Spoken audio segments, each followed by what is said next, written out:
Confcooperative Verona è la principale associazione di rappresentanza del movimento cooperativo sia a livello territoriale che regionale che nazionale. Io sono il direttore e ho l'onore di prestare servizio verso quella che ritengo una parte assolutamente essenziale della nostra economia, privilegiante principi di responsabilità e impatto sociale. La sfida che abbiamo ingaggiato anche personalmente in Confcooperative è quella di utilizzare un esercizio che è sostanzialmente cercare di condizionare a una nuova lettura della relazione tra società ed economia, in modo tale che comunità, territori, persone possano effettivamente godere di un ruolo di grandissima centralità all'interno delle definizioni delle politiche e delle strategie economiche e sociali che la nostra economia deve andare ad applicare attraverso il modello cooperativo. La sfida più grande che stiamo affrontando in questi anni e che continueremo ad affrontare ovviamente anche nel futuro è quello di guidare ovviamente il nostro contesto socio-economico verso una rigenerazione di quella che è l'orgoglio cooperativo,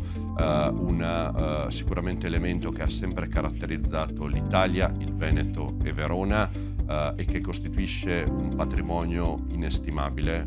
l'applicazione ovviamente di filosofie collaborative all'interno, diciamo così, di meccaniche di impresa che, diciamo così, prescindono anche banalmente la mera relazione con l'idea imprenditoriale, ma di fatto pongono al centro e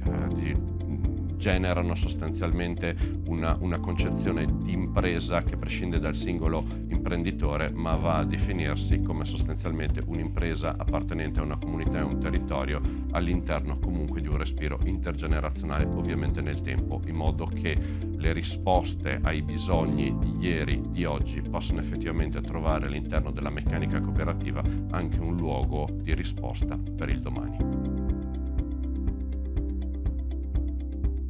I valori che ci orientano nelle scelte sono ovviamente quelli dell'inclusività, del rispetto, della responsabilità e dell'impatto. Sono 4 principi che si riferiscono ampiamente ovviamente a una sintesi di quelli che sono i principi della cooperazione, che sono dei principi che a mio avviso hanno una forte necessità di essere riscoperti e consolidati, soprattutto all'interno di una stagione in cui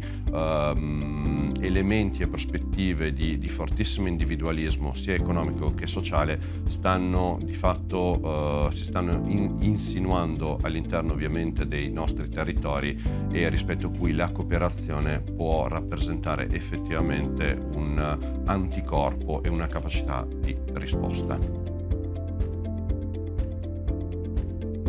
Se potessi sbirciare nel futuro di Confcooperative, mi piacerebbe vedere l'applicazione di un grande principio cooperativo all'interno ovviamente in primis del nostro territorio, e ovviamente quando parlo del principio di cooperazione non intendo un principio esclusivamente limitato a diciamo così, la base aziendale e imprenditoriale cooperativa, ma un principio anche più grande.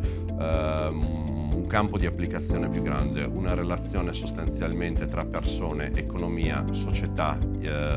aziende, idee imprenditoriali, istituzioni, volto comunque alla creazione di una serie di soluzioni, di risposte, di strutture che siano fortemente orientate al bene comune del territorio, della comunità, della regione e della nostra nazione.